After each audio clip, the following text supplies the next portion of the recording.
ఇక తెలంగాణ మున్సిపల్ శాఖలో 23 మంది అధికారుల బదిలీ.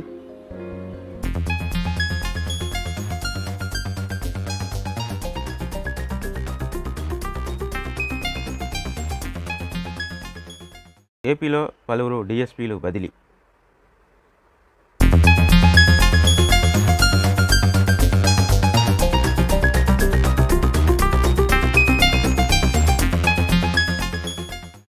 ఓటాన్ అకౌంట్ బడ్జెట్పై ఏపీ ప్రభుత్వం ఆర్డినెన్స్.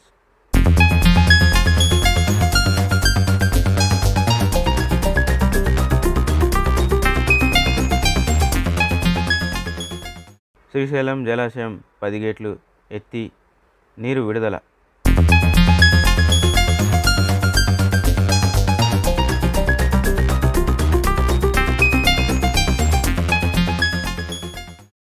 కేరళ వాయనాడు వరదల్లో 133కు చేరిన మృతుల సంఖ్య.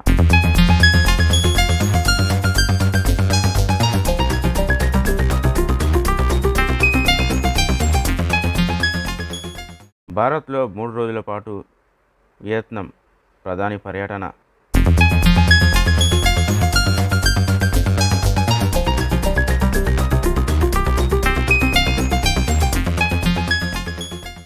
పాక్లో వరదలతో ఒకే కుటుంబానికి చెందిన 11 మంది మృతి.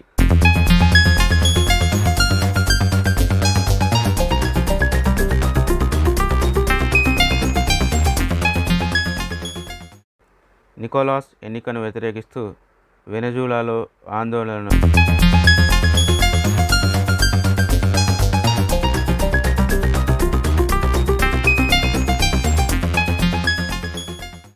T20 సిరీస్ను క్లీన్ స్వీప్ చేసిన భారత్